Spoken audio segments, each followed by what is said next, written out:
you know that beneath the bustling streets of Paris lies a network of abandoned railway tunnels that were never supposed to exist? These aren't just forgotten subway lines. These are something far more sinister, something the French government has been desperately trying to keep hidden for over a century. My name is Marcus, and I work as a structural engineer for the RATP, the company that manages Paris's public transportation. What I'm about to tell you could cost me my job, my reputation, and possibly my life. But after what I discovered 3 months ago, I can't stay silent anymore. It started with a routine inspection. We were checking the structural integrity of line 14, specifically the section that runs beneath the 4th arrondissement. The readings on our equipment were showing anomalies, not cracks or water damage like we usually find. These were different. The sensors were detecting hollow spaces where there shouldn't be any, massive hollow spaces. At first, my supervisor dismissed it as equipment malfunction, but I knew our gear. I'd been using these same scanners for 15 years. They don't lie. Something was down there, something big. And according to our blueprints, it wasn't supposed to exist. That's when I made the decision that changed everything. I decided to investigate on my own. You see, the Paris metro system is like an iceberg. Most people only see what's above the surface, the trains, the platforms, the tunnels that millions of commuters use every day. But beneath that lies a labyrinth that would make ancient Egypt jealous. Miles upon miles of forgotten passages, abandoned construction projects, and tunnels that were sealed off decades ago for reasons that were never properly documented. But what I found wasn't on any map, it wasn't in any historical record, and it definitely wasn't supposed to be there. I waited until my night shift on a Tuesday. The metro shuts down between 2:15 and 5:30 a.m. for maintenance, giving us a narrow window to work without interruption. I told my team I was conducting additional scans in section C7, technical jargon that would keep them from asking too many questions. I descended through a maintenance access point near Châtelet station. The air down there hits you like a wall. It's not just cold and damp, there's something else. Something that makes your skin crawl and your instincts scream that you shouldn't be there. Following the sensor readings, I made my way through a series of service corridors that grew progressively older as I went deeper. The modern concrete and steel gave way to 19th century stonework, and then to something even more ancient. The walls were changing, the architecture was changing, and the deeper I went, the more I realized I wasn't in a metro tunnel anymore. I was in something much older. The passage eventually opened into what I can only describe as a vast underground chamber. My headlamp couldn't reach the ceiling or the four walls. The echo of my footsteps suggested a space easily the size of Notre Dame Cathedral, but that's not what made my blood run cold. It was what was inside. Rows upon rows of what looked like sleeping compartments, hundreds of them, maybe thousands, carved directly into the rock walls and arranged in perfect geometric patterns that extended as far as my light could reach. Each compartment was roughly the size of a human body. Each one was sealed with a metal plate that had corroded green with age. But here's what still keeps me awake at night. The metal plates weren't rusted shut. They had been carefully maintained, recently maintained. Someone had been down there, someone had been taking care of these things. I approached the nearest compartment with trembling hands. The metal plate had a small viewing window, like the kind you'd find on a morgue drawer. I wiped away decades of grime and peered inside. I wish I hadn't. The compartment wasn't empty. There was something inside, something that had once been human, but wasn't anymore. The preservation was too perfect, the positioning too deliberate. This wasn't a cemetery or a catacomb, this was something else entirely. I stumbled backward and my headlamp illuminated an inscription on the wall, written in multiple languages, French, Latin, and symbols I didn't recognize. but I could make out enough to understand the basics. This was a registry, a catalog, and according to the dates, it had been in operation since 1847. That's when I heard the footsteps. Heavy boots on stone, multiple people moving with purpose through the passages I had just traversed. I killed my headlamp and pressed myself against the wall, heart hammering so hard I was sure they'd hear it echoing through the chamber. Voices, speaking in hushed tones. I couldn't make out the words, but the language was French. French. These weren't historical echoes or my imagination, these were real people who knew about this place, people who had every right to be here while I had absolutely none. I waited in the darkness for what felt like hours but was probably only minutes. The voices grew closer and I could see the glow of their lights playing across the walls. They were conducting some kind of inspection, moving methodically from section to section, checking the compartments. That's when I realized something that made my situation infinitely worse. They weren't just checking random compartments, they were looking for something specific, someone specific. And based on their systematic approach, they had done this many times before. I managed to slip away while they were focused on the far end of the chamber, retracing my steps through the service tunnels, moving as quietly as possible, constantly looking over my shoulder. Every shadow could be hiding someone. Every sound could be footsteps following me. I made it back to the maintenance level just as my shift was ending. My colleagues asked why I looked pale. I told them I'd had a bad reaction to something in the air filtration system. They bought it because weird respiratory reactions are common in our line of work, but I couldn't let it go. The questions were eating me alive. What was that place? Who built it? What were those compartments really for? And most importantly, who were those people maintaining it? I started researching everything I could find about the construction of the Paris metro system, official records, architectural blueprints, historical documents, newspaper archives from the 1840s and 1850s. What I discovered made everything infinitely more disturbing. The metro construction officially began in 1898, but there are records of extensive underground excavation projects dating back to the 1840s. Projects that were funded by private investors whose names appear nowhere in public records. Projects that were supposedly abandoned when the official metro construction began. But they weren't abandoned, they were buried, literally and figuratively. I found references in old medical journals to something called the Paris Preservation Project. Vague mentions of revolutionary techniques for extending human life, experiments that pushed the boundaries of what was considered ethical, even by 19th century standards, experiments that were shut down by the authorities and supposedly destroyed, except they weren't destroyed, they were moved underground. The more I dug, the more I realized that what I had discovered wasn't just some forgotten historical curiosity. It was an active operation that had been running continuously for over 170 years. An operation that required significant resources, sophisticated equipment, and most importantly, fresh subjects. That's when I started paying attention to the missing persons reports. Paris has one of the highest rates of missing persons in Europe. Thousands of people disappear every year. Most are eventually found or explained, but there's a subset, a specific demographic that vanishes without a trace. People with no family connections, no stable employment, no social networks that would notice their absence quickly. The homeless, the addicted, the forgotten. I cross-referenced the locations where these people were last seen with the metro stations that provided access to the older tunnel systems, and the correlation was undeniable. People weren't just disappearing randomly, they were disappearing from very specific locations that connected to the network I had discovered, but I needed proof.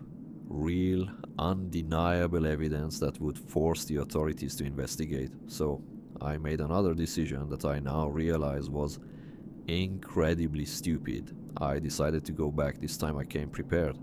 A better camera, longer lasting batteries, and a GPS tracker so I could map the layout.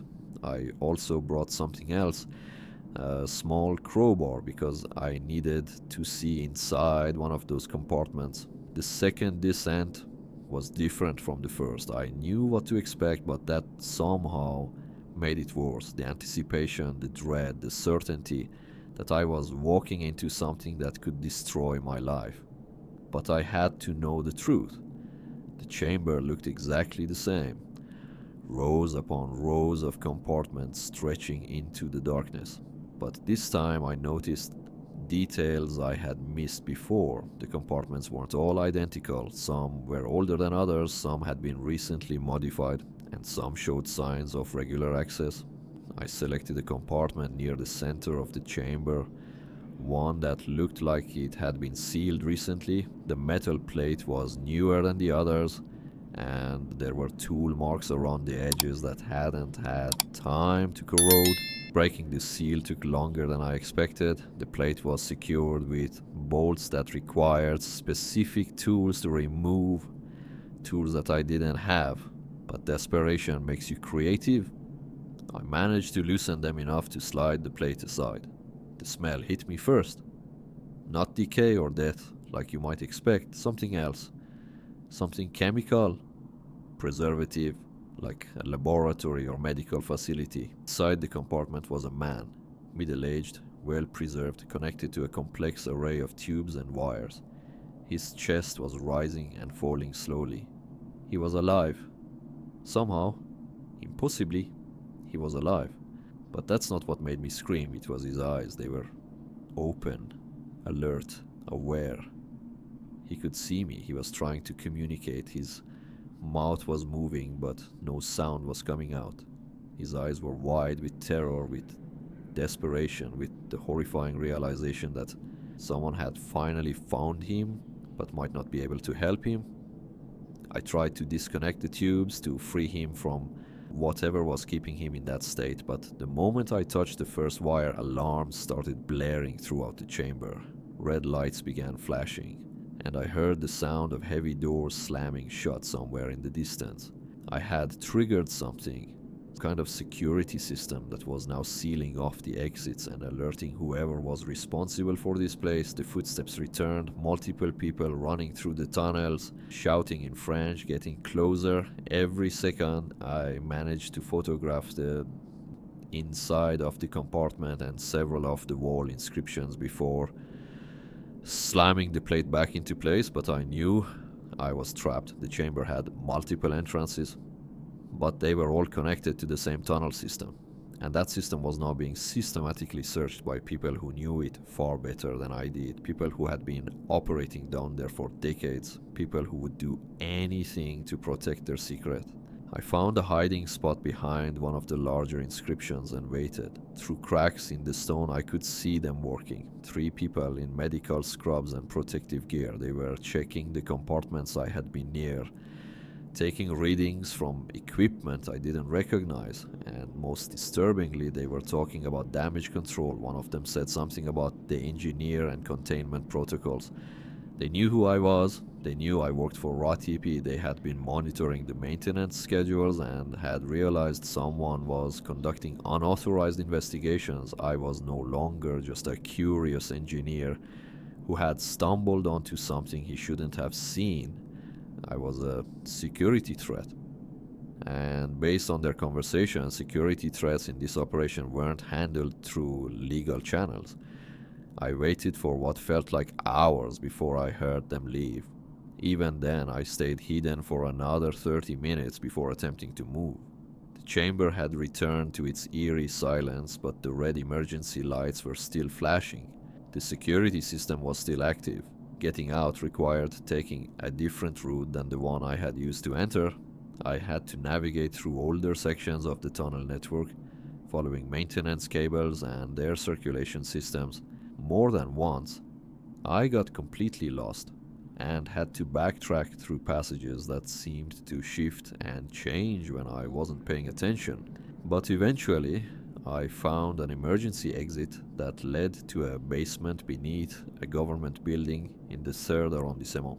The door was supposed to be secured, but the lock had been disabled from the inside. Someone wanted people to be able to access the tunnel system from this location, someone with government connections. I emerged into the basement at 4:47 a.m. According to the security logs I later checked, the building was supposed to be empty, but I could hear voices on the upper floors, people working through the night, people who might have been coordinating the search for me just hours earlier. I made it home without being followed, as far as I could tell. But everything changed after that night. My work assignments were modified to keep me away from the older sections of the metro system. My security clearance was reduced without explanation, and I started noticing people watching me, following me, taking pictures. They knew I had seen something, they knew I had evidence, but they also knew that going after me directly would raise too many questions, so they were waiting, watching, looking for the right opportunity to silence me permanently. That's when I realized I needed to go public, not through official channels because those were clearly compromised, but through platforms like these, places where the information could spread faster than they could contain it. But before I share what I've learned about the full scope of this operation, you need to understand something about the history of medical experimentation in France, because what I discovered beneath Paris isn't just some rogue operation. It's connected to programs that have been running in various forms for over 2 centuries. The French medical establishment has always pushed ethical boundaries further than most countries were comfortable with. During the revolution, they had access to unlimited test subjects. During both world wars, they conducted experiments that would be considered war crimes by today's standards, and after the wars, those programs didn't just disappear, they went underground. The Paris Preservation Project was just one branch of a much larger network, a network that included facilities beneath other major cities: London, Berlin, Rome, New York, all connected, all sharing resources and research data, all working toward the same ultimate goal: life extension, not just adding years to a natural lifespan.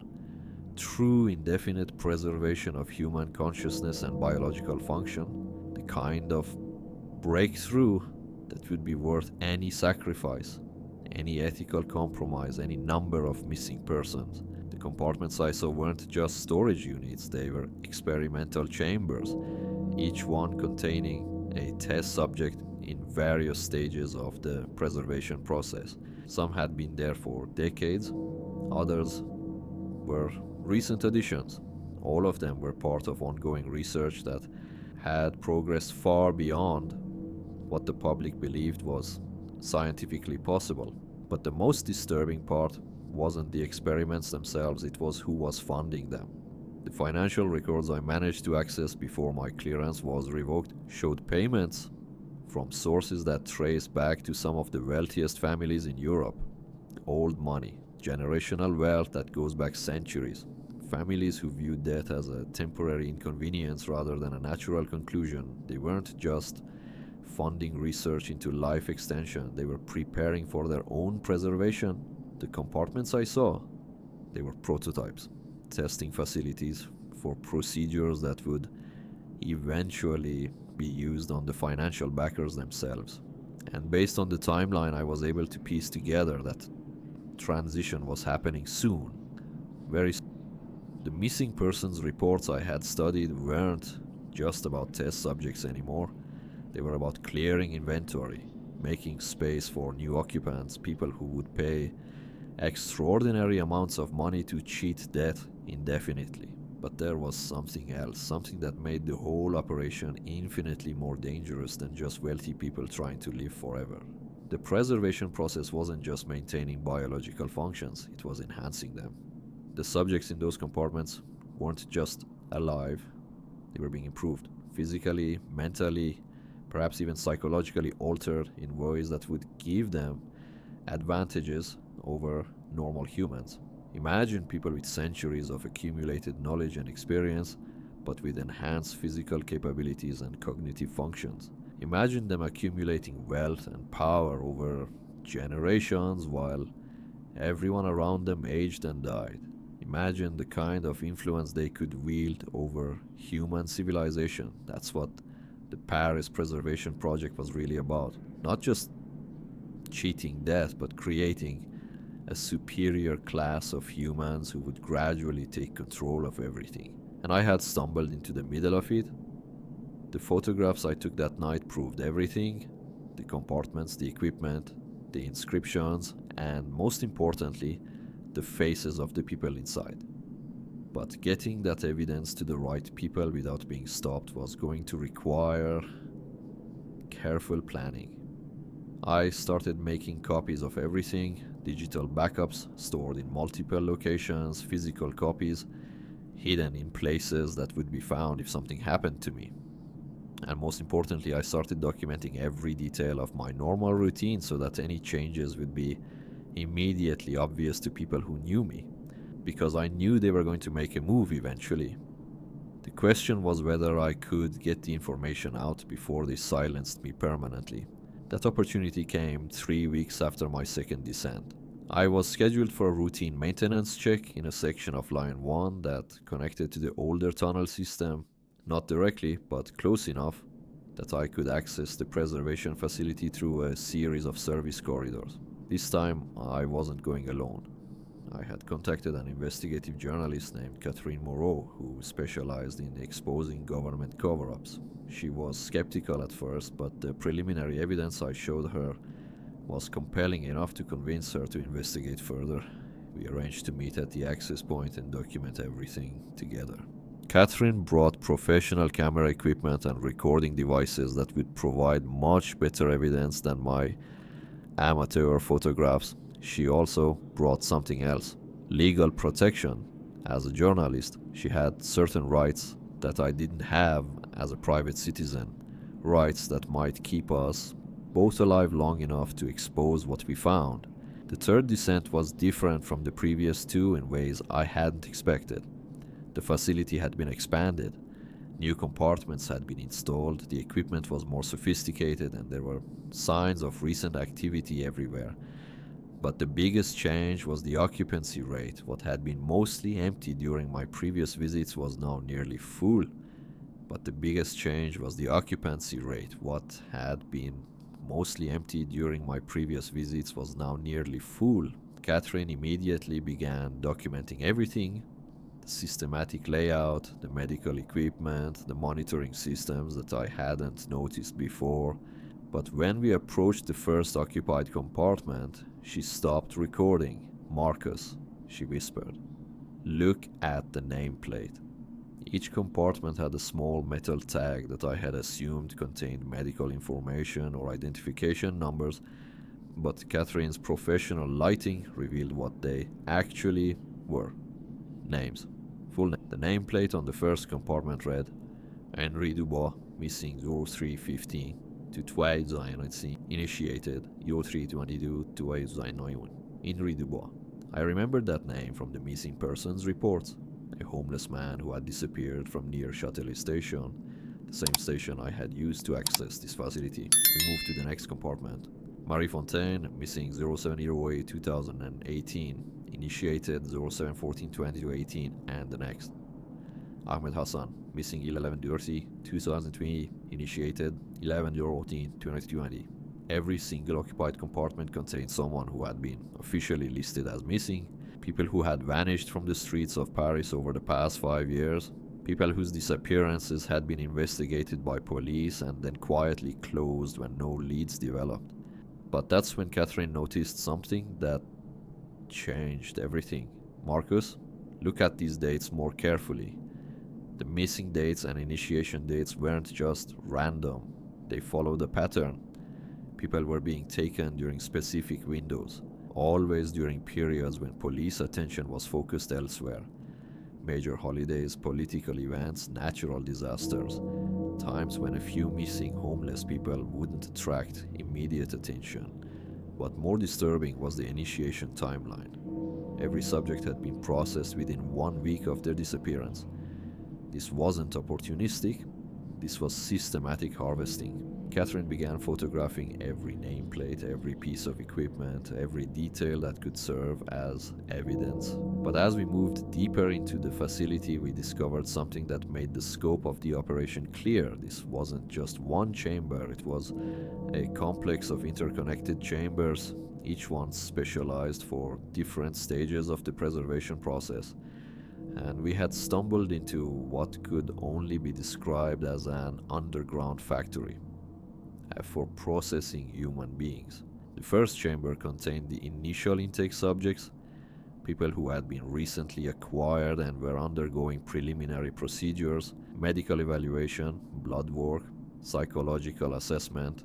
They were conscious but sedated, aware of their surroundings but unable to respond.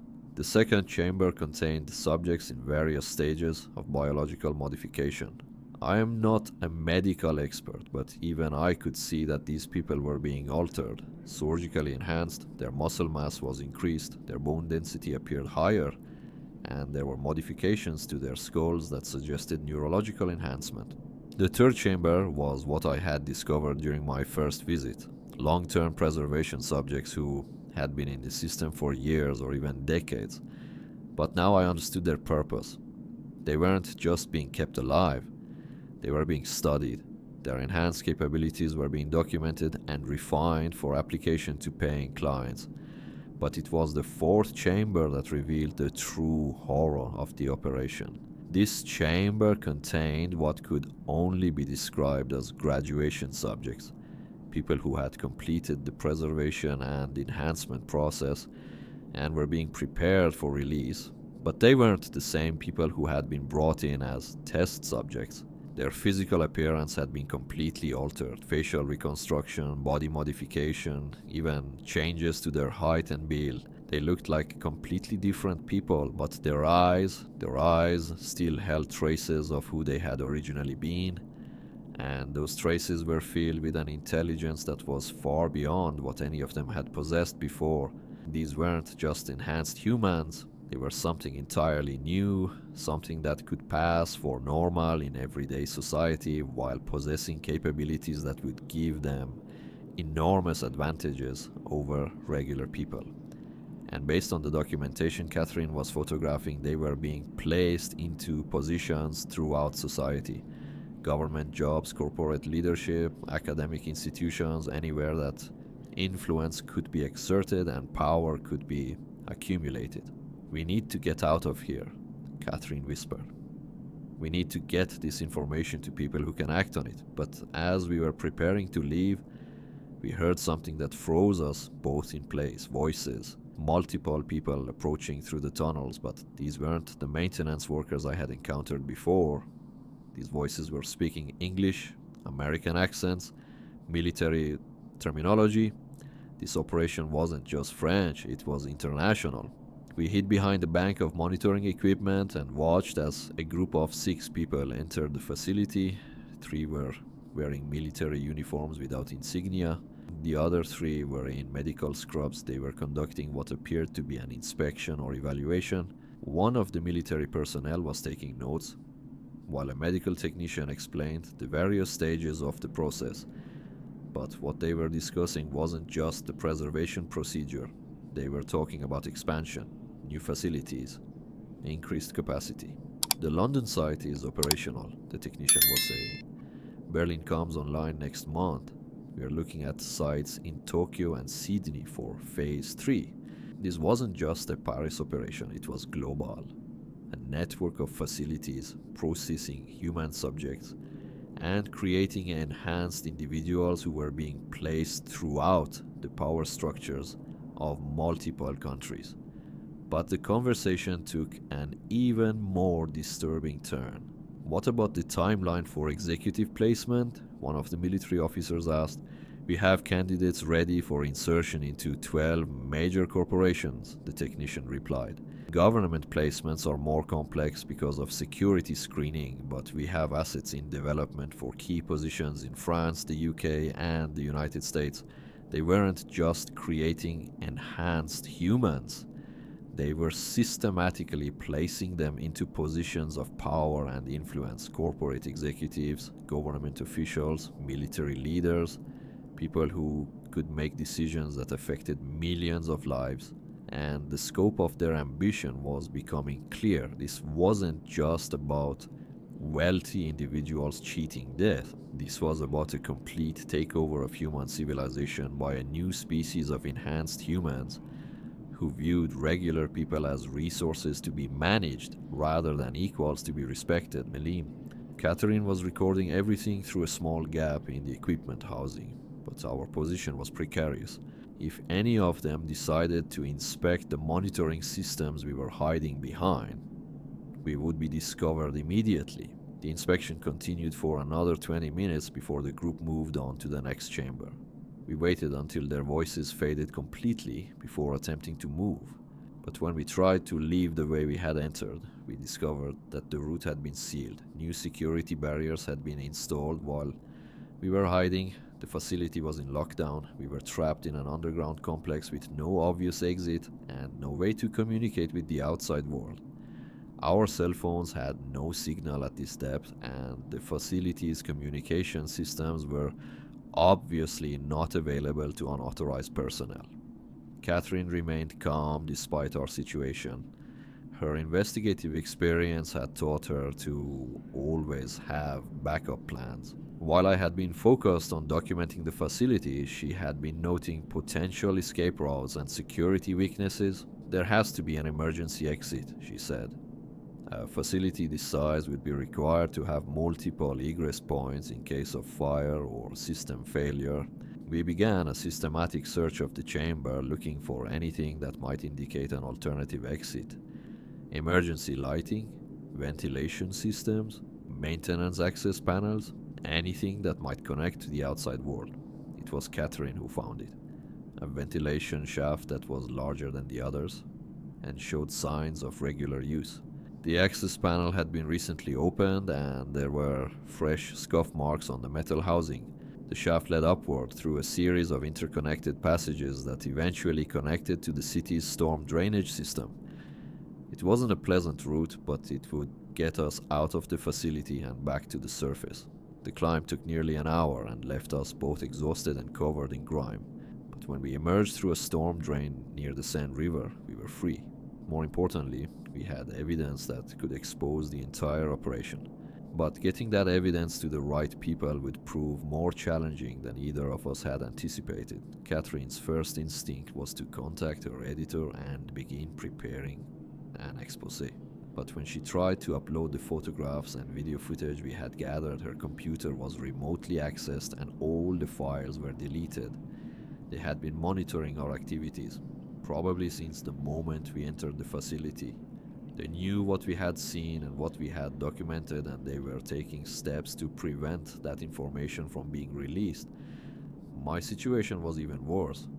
When I arrived at work the next morning, I was informed that my employment with RATP had been terminated effective immediately, security violation, unauthorized access to restricted areas.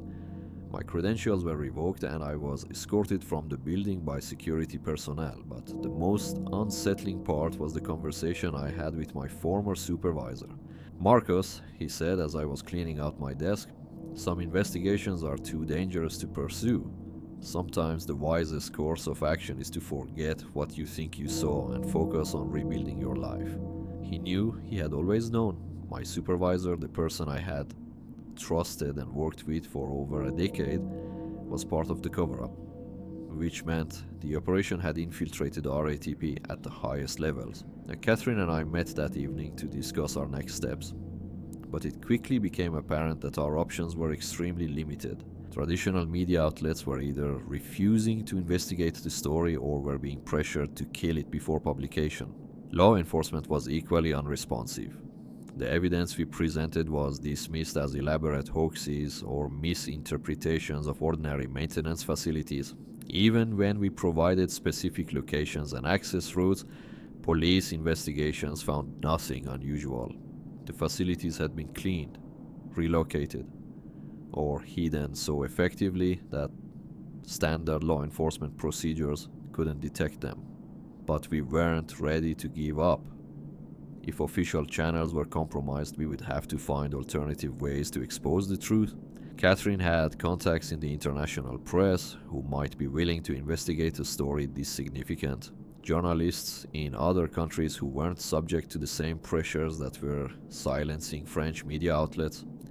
I began reaching out to former colleagues who might have noticed unusual activities in the metro system, engineers, maintenance workers, security personnel who might have seen things they didn't understand at the time but could reinterpret in light of what we had discovered.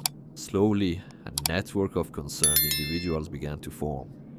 People who had noticed anomalies, unexplained construction projects, restricted areas that weren't on official blueprints. Individually, their observations seemed insignificant, but taken together, they painted a picture of systematic deception that had been ongoing for decades. One maintenance worker remembered being told to avoid certain sections of tunnel during specific time periods. No explanation was given, but the restrictions were enforced by security personnel who weren't part of the regular RATP staff. A former construction supervisor recalled building ventilation systems that connected to areas that weren't supposed to exist. When he asked questions about the unusual specifications, he was reassigned to other projects and told the information was classified. An electrical engineer had installed power systems with capacity far beyond what would be needed for standard metro operations. The excess power was being routed to sections of the network that didn't appear on any official documentation. Each piece of evidence supported our conclusions about the scope and duration of the underground operation, but we still needed more direct proof, something that couldn't be dismissed or explained away. That's when I decided to make one final descent into the tunnel system. This time, I wasn't just looking for evidence, I was looking for people, specifically the enhanced individuals who were being prepared for placement in society. If I could track one of them after their release, document their integration into a position of power or influence, it would provide irrefutable proof of the operation's objectives. But accessing the facility would be infinitely more difficult now. Security had been increased dramatically after our previous intrusion.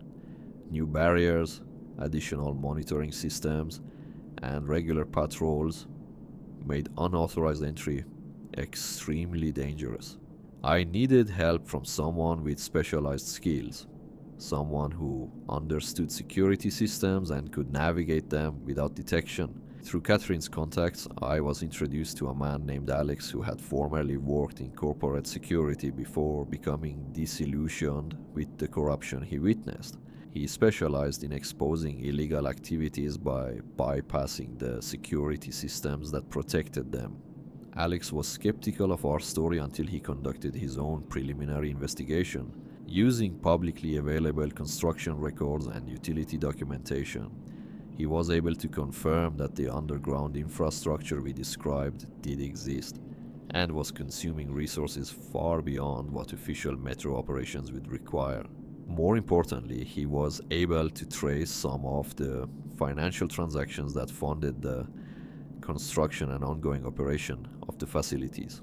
The money trail led to a network of shell companies and private foundations that were connected to some of the wealthiest and most influential families in Europe.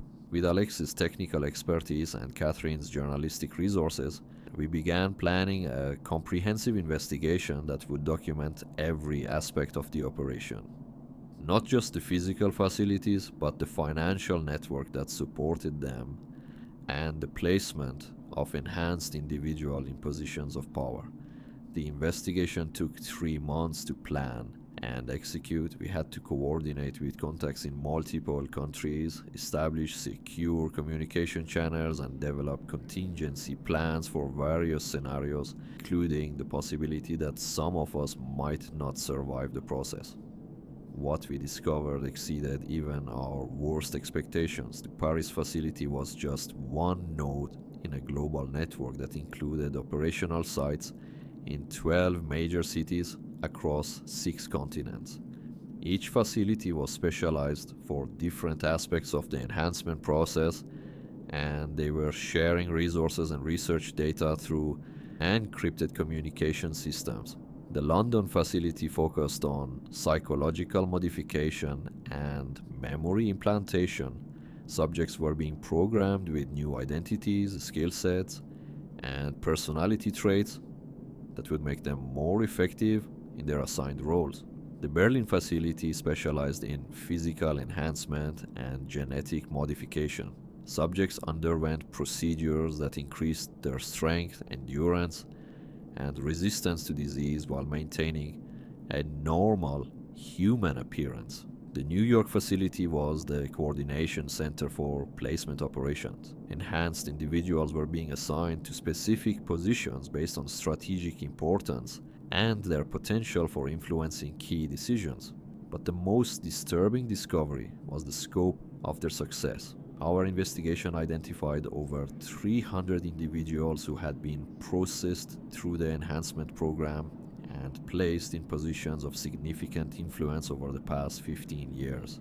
Corporate executives making decisions that affected global markets, government officials crafting policies that shaped international relations, military leaders with access to classified information and strategic resources, academic researchers whose work influenced scientific and technological development.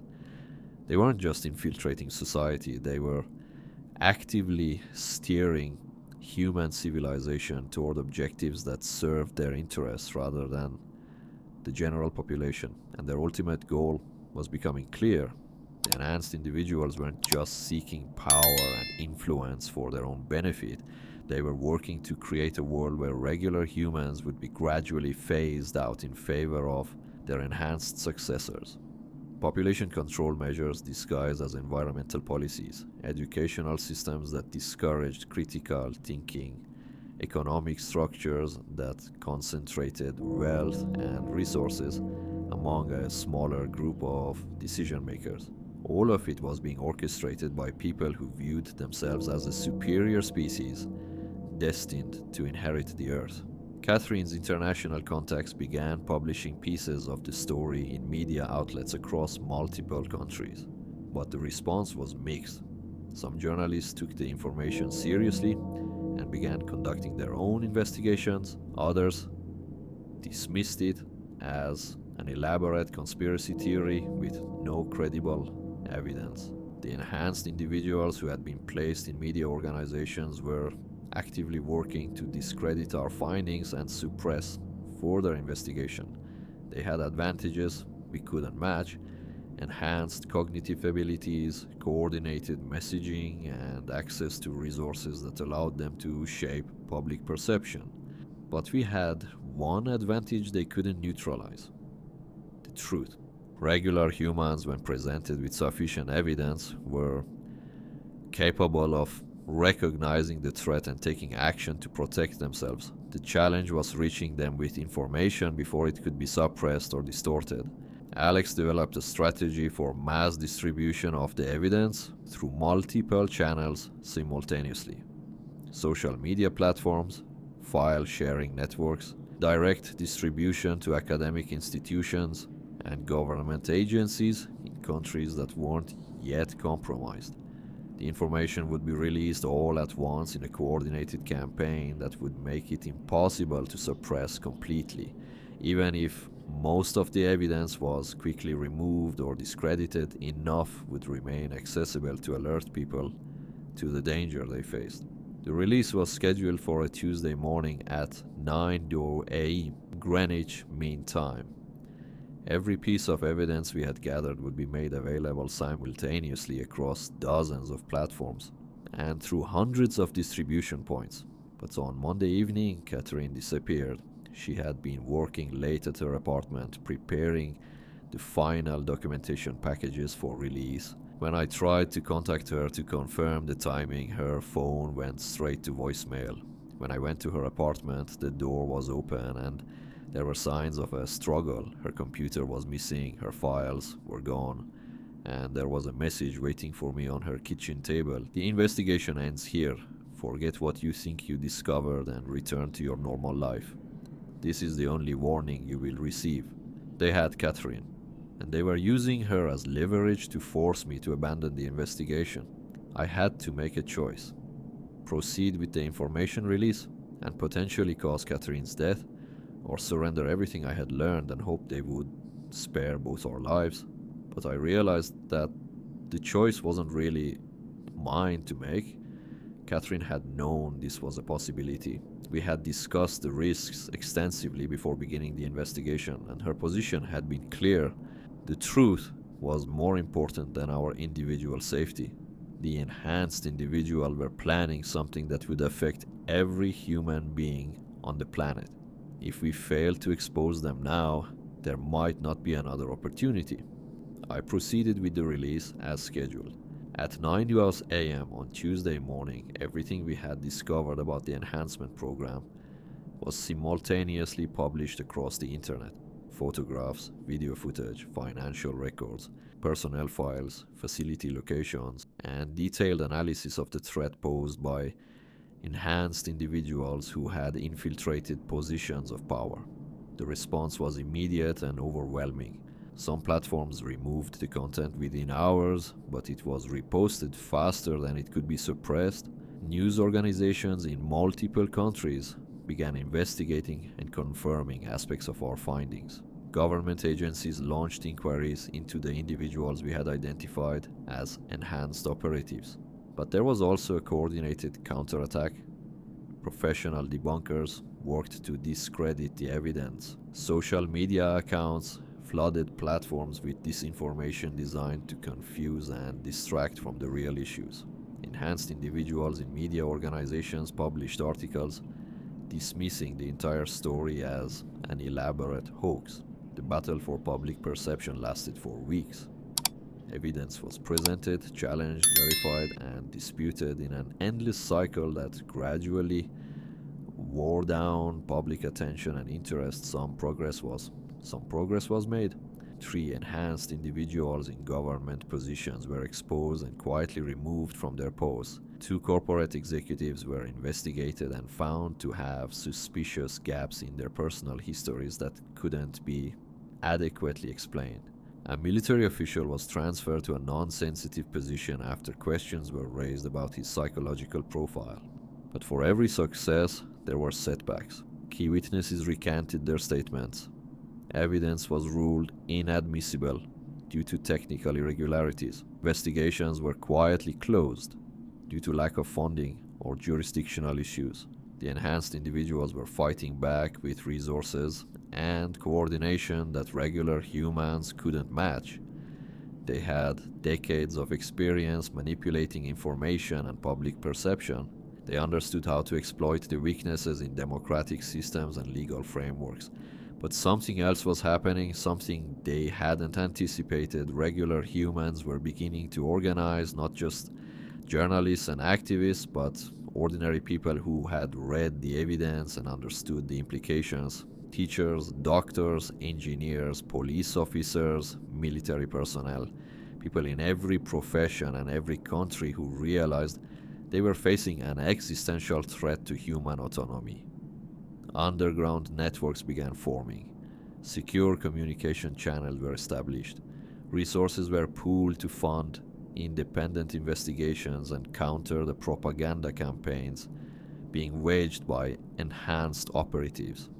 I received messages from people all over the world who had noticed unusual activities in their communities that now made sense in the context of our revelations. Construction projects with unclear purposes, government officials behaving in ways that seemed inconsistent with their established personalities, corporate decisions that seemed to serve hidden agendas rather than business interests. The pattern was global and systematic.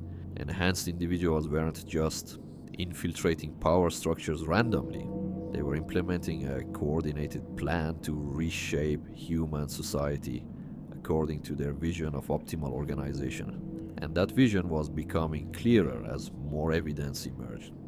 Enhanced individuals viewed regular humans as inefficient and unpredictable. They believed that human civilization could be improved by replacing democratic decision making with rational management by superior beings. They saw themselves as shepherds guiding a flock toward better outcomes than the flock could achieve on its own. Their long term goal wasn't just to control human society, it was to gradually phase out regular humans entirely through selective breeding programs, population control measures, and eventually direct replacement with enhanced successors. But they had made a critical miscalculation. They had underestimated the human capacity for resistance when faced with an existential threat. 3 months after the initial information release, I was contacted by a group that called itself the Human Preservation Alliance. They were an international organization of scientists, engineers, military personnel, and intelligence operatives who had been independently investigating the enhancement program and were prepared to take direct action. They had evidence of facilities in 17 cities across 12 countries. They had identified over 400 enhanced individuals in positions of influence, and they had developed strategies for exposing and neutralizing the threat before it could reach critical mass. But they needed people with direct knowledge of the facilities and operations, people who could provide detailed intelligence about security systems, personnel, and procedures, people like me. I agreed to join their efforts, despite knowing the personal risks involved. The enhanced individuals had already demonstrated their willingness to use violence to protect their operations. Working with the Alliance would make me a primary target for elimination, but I also knew that Catherine was still missing and possibly being held in one of the facilities. If there was any chance of rescuing her and shutting down the program, I had to take it. The Alliance's first operation targeted the Berlin facility that specialized in genetic modification. Intelligence indicated that it was the most vulnerable to infiltration and contained research data that would be crucial for understanding the full scope of the enhancement process. The operation was planned with military precision. 6 teams would simultaneously breach different sections of the facility while electronic warfare specialists disrupted their communication and security systems. Scientific personnel would document everything while extraction teams secured any prisoners they found. I was assigned to one of the documentation teams because of my technical background and familiarity with similar facilities. My job was to photograph and catalog the enhancement equipment so that independent scientists could analyze the procedures being used. The Berlin facility was larger and more sophisticated than what I had seen in Paris. It contained laboratory spaces that looked like they belonged in major medical research institutions, clean rooms with advanced surgical equipment, computer systems running complex biological simulations, storage areas containing genetic material from thousands of different sources. But the most disturbing discovery was in the research archives. Detailed records of enhancement procedures going back over 30 years. Case studies of successful transformations, psychological profiles of enhanced individuals, and their performance in various social roles. And most significantly, breeding records for second-generation enhanced subjects. They weren't just creating enhanced individuals from regular humans, they were breeding them from birth, creating children with predetermined genetic modifications and psychological conditioning that would make them even more effective than first-generation subjects. Some of these children were being placed with adoptive families in normal communities where they would grow up appearing to be regular humans while possessing capabilities that would give them enormous advantages. Others were being raised in controlled environments where they could be trained for specific roles from early childhood. The implications were staggering. In 20 years, these enhanced children would be adults competing for positions in universities, corporations, and government agencies. Regular human children wouldn't stand a chance against competitors with superior intelligence, physical capabilities, and coordinated support networks. The replacement of humanity wasn't just a long-term goal, it was already happening. But we also found something that gave us hope. The enhancement process wasn't perfect. Many subjects experienced psychological instability, organ failure, or other complications that limited their effectiveness. The success rate was improving, but it was still far from 100%. More importantly, we found evidence that some enhanced individuals were beginning to question the objectives of the program. Not all of them were willing participants in the plan to replace humanity. Some had been coerced or deceived about the true nature of the transformation. These dissenting enhanced individuals represented a potential source of intelligence and assistance that could significantly improve our chances of success. During the Berlin operation, we rescued 12 regular humans who were being held for enhancement procedures. But we didn't find Catherine. Intelligence suggested she was being held at a different facility, possibly in London or New York. The success of the Berlin operation prompted enhanced operatives to accelerate their timeline. Facilities in other cities began processing subjects at increased rates. Enhanced individuals in government and corporate positions started pushing through policies and decisions that would consolidate their power and eliminate potential threats. It became a race against time. The Alliance had to expose and neutralize the remaining facilities before the enhanced individuals could reach a point where they controlled enough key positions to make resistance impossible. The London operation was larger and more complex than Berlin. The facility was heavily defended and had been designed with the expectation that it might eventually be discovered and attacked.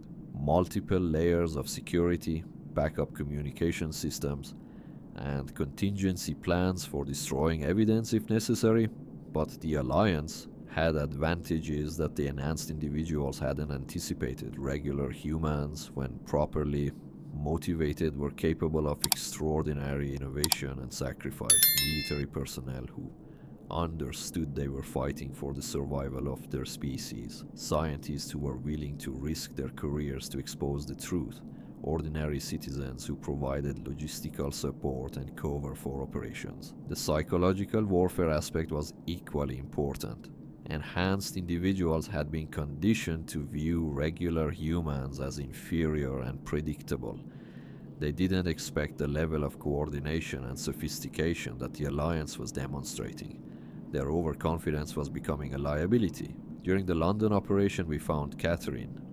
She was in the psychological modification section of the facility, undergoing procedures designed to alter her personality and memory. The process was still in early stages, but she had already been subjected to drugs and psychological conditioning that had affected her cognitive function. Her rescue required immediate medical intervention to counteract the effects of the enhancement procedures. But even with treatment, it wasn't clear whether she would fully recover from what had been done to her. The London facility also contained the coordination center for placement operations in Europe. We retrieved databases containing the identities and assignments of enhanced individuals throughout the continent.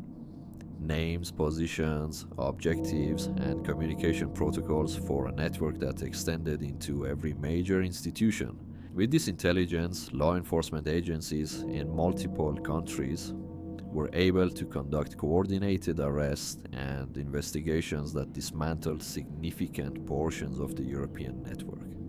Enhanced individuals who had spent years building positions of influence found themselves exposed and neutralized within days.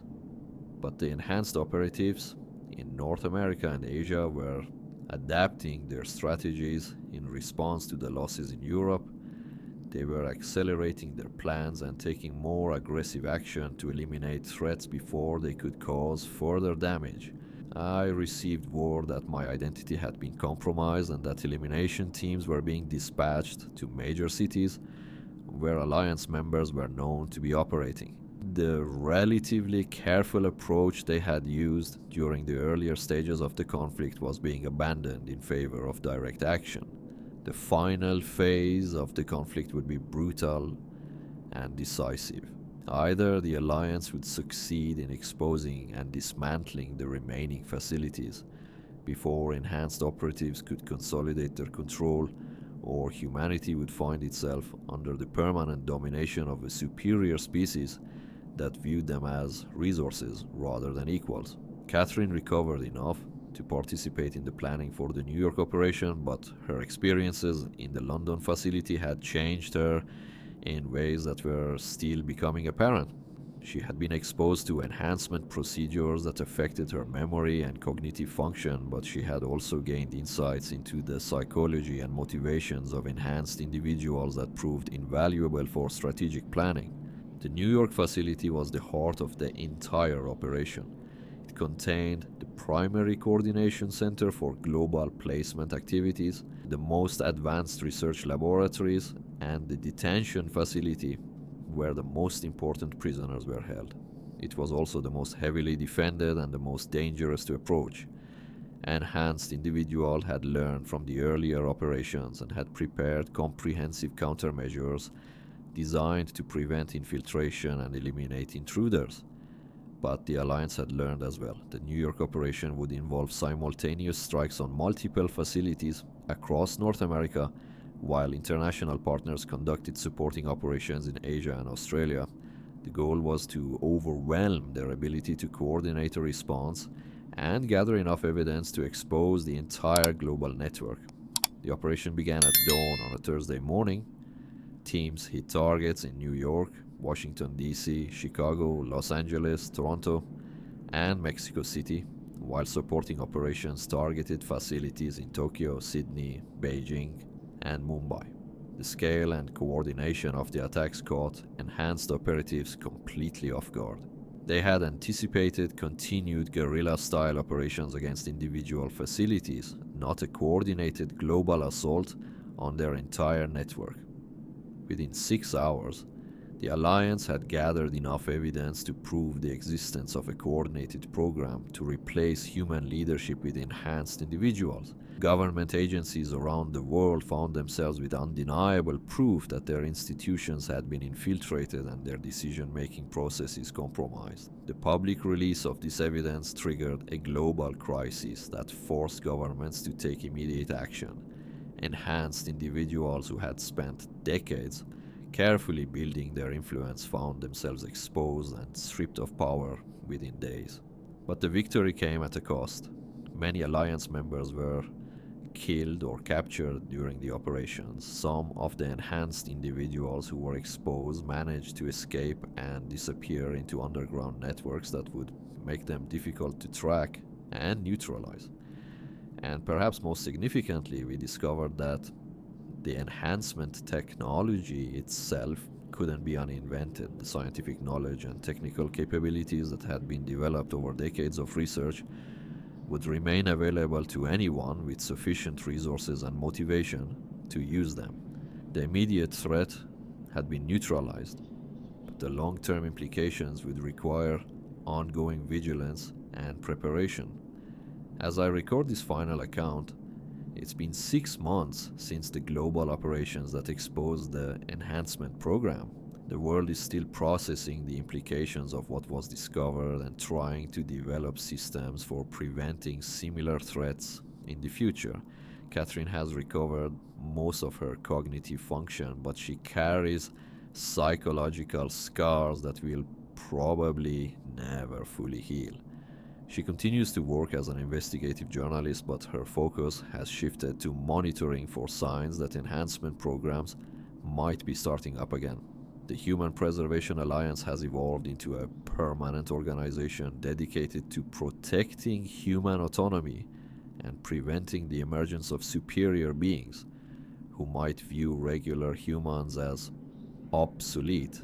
They monitor scientific research, investigate unusual disappearances, and maintain networks capable of responding to future threats, because we all understand that this story isn't really over. The enhanced individuals who escaped are still out there, probably working to rebuild their networks and continue their plans. The technology exists and the knowledge can't be erased, but humanity has proven something important. When faced with an existential threat, regular humans are capable of extraordinary coordination and sacrifice to protect their species and their freedom. The question is whether we'll remain vigilant enough to detect and respond to future threats before they reach the point where resistance becomes impossible. If you've listened to this entire account, I hope you understand the importance of staying alert for signs that enhancement programs might be active in your community. Unusual disappearances, construction projects with unclear purposes, government officials, or corporate leaders whose behavior seems inconsistent with their established patterns. The price of human freedom is eternal vigilance, and that vigilance must be maintained by people like you who understand what's at stake and are willing to act when the time comes. Remember this story, share it with people you trust, and never stop watching for signs that those who consider themselves superior to humanity are working to make that superiority permanent.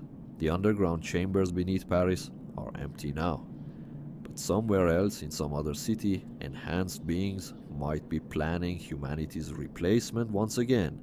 Stay alert, stay human, and never give up the fight for human autonomy and dignity, because once we lose that fight, there won't be another chance.